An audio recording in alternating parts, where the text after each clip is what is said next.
ভিডিওটা আপলোড করতে একটু দেরি হয়ে গেছে, তবু ভাবলাম আমার এই বিশেষ দিনের মুহূর্তগুলি আপনাদের সাথে একটু শেয়ার করে রাখি।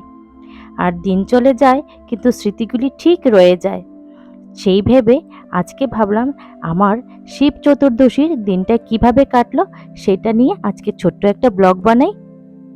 এই বছর তো শিব চতুর্দশী 2 দিনে পড়েছে, শনিবার আর রবিবার।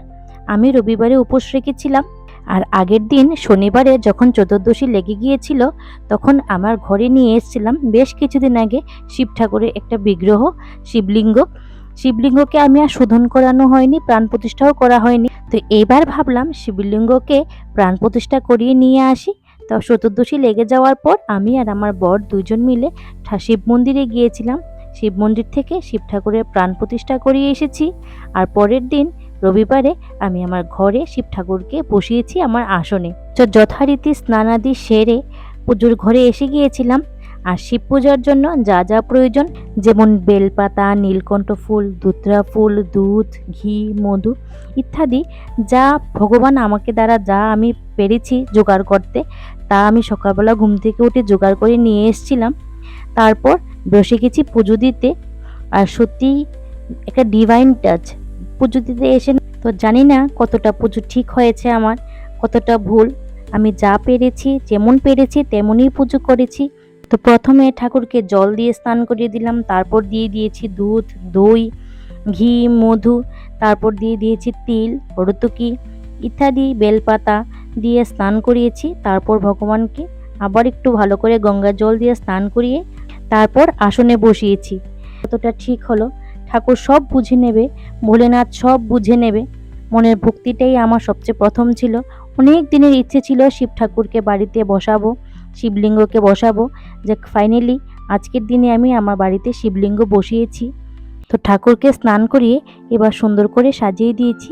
যে ফুলগুলি আমি তুলে নিয়ে এসেছিলাম, যেরকম আকন্দ ফুল, নীলকণ্ঠ ফুল, বেলপাতা, ধুতরা ফুলের গুটা, ধুতরা ফুল ইত্যাদি দিয়ে সুন্দর করে সাজিয়ে দিয়েছি। এবার দেখো আমার শিব ঠাকুরকে কেমন লাগছে দেখতে। তো ঘরের পুজো শেষ করে আমার মেয়েকে ছোট্ট পার্বতী সাজিয়ে এবার আমার পাড়াতে একটা সুন্দর শিব মন্দির আছে, সেই শিব মন্দিরে নিয়ে এসেছি শিব ঠাকুরের মাথায় জল দেওয়ার জন্য। অল্প অল্প করে আমার মেয়েকেও আমি সব কিছু শিখিয়ে দেব, এই ভাবনা রেখেই মেয়েকে নিয়ে চলে এসেছি।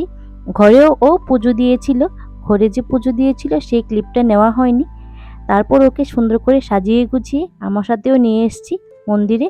এইবার একে একে আমি ওকে বলছি যে ঠাকুরকে কি কি জিনিস দিতে হবে, সব কিছু ওকে দেখিয়ে দিচ্ছি। আর ও রীতিমতো আমাকে কপি করছিল।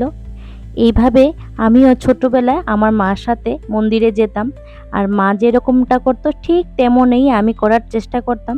আর এখন আমার মেয়ে আমার কাছ থেকে শিখছে। বাচ্চারা তো ওদের মার কাছ থেকে সর্বপ্রথম সব কিছু শিখে। তো আমিও চাই আমার মেয়ের মধ্যে আধ্যাত্মিক শিক্ষা যেন আমার থেকে অনেক অনেক বেশি হয়, আর আমিও যেন ওকে অনেক বেশি আধ্যাত্মিক শিক্ষায় সমৃদ্ধ করতে পারি। তাই আমি আমার মেয়েকে আমার ঘরের পুজো দেওয়ার সময়, মন্দিরে যাওয়ার সময় সব জায়গাতে নিয়ে যাই, আর ওকে দেখিয়ে দিই কিভাবে করতে হয়। আর ও আমাকে দেখে দেখে আমি যেরকম করি ঠিক তেমনটা করারই চেষ্টা করে। তো এইভাবেই আমরা মা মেয়ে মিলে শিব ঠাকুরের পুজো দিয়ে দিয়েছি। শিব ঠাকুরকে জলাভিষেক করিয়ে দিয়েছি। তারপর এখন ফুল বেলপাতা দিয়ে দিচ্ছি, এখন ঘি মাখানো হচ্ছে।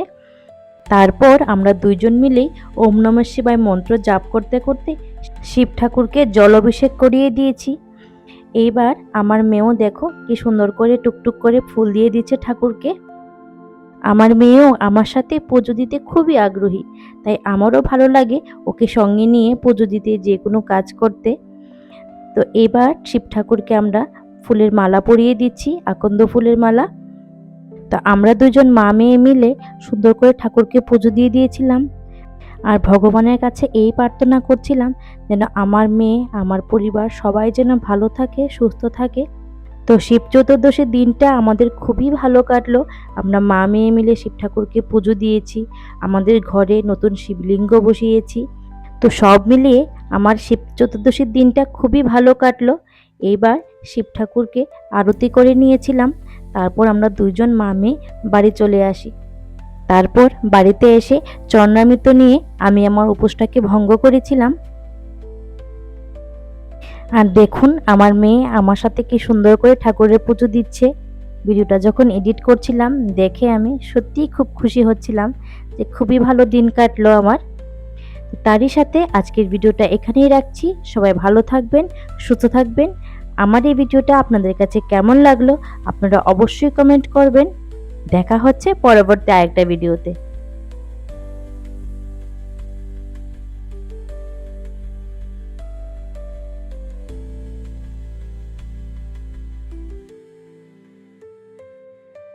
শিবা